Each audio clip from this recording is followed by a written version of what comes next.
qu'il est bon d'être mauvais. C'est le paradoxe. Thomas Roulet, vous êtes maître de conférence à l'université de Bath en Angleterre. Vous êtes chercheur associé à Oxford et à HEC Paris. C'est le paradoxe que pointe votre travail. C'est bon d'être mauvais contre toute attente. Effectivement, donc mon travail porte sur les banques d'investissement aux États-Unis et en gros ce que je montre, c'est que plus elles sont attaquées par les médias, plus elles sont considérées comme prestigieuses par leurs pairs.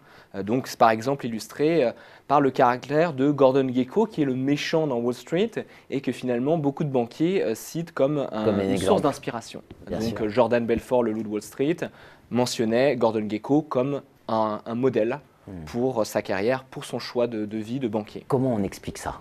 Alors il y a plusieurs mécaniques à l'œuvre. Une mécanique d'identité sociale, donc les acteurs de la banque d'investissement s'identifient plus avec les banques qui sont les plus attaquées par les parties prenantes extérieures. Donc il y a des parties prenantes extérieures qui attaquent les banques. Ça crée un esprit de cohésion à l'intérieur du champ des banques d'investissement.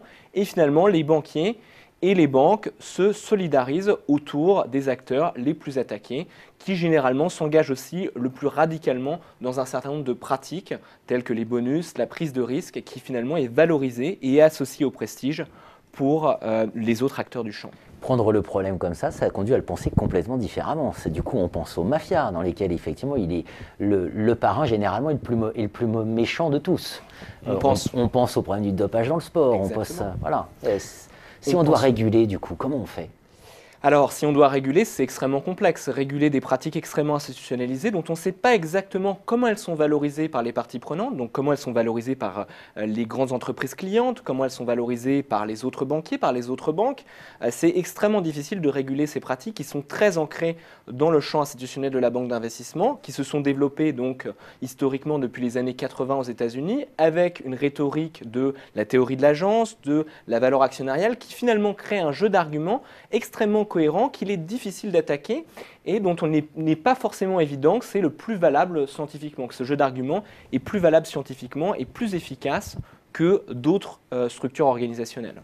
C'est absolument redoutable comme problème. Ça veut dire faut prendre le problème par le management, si je résume.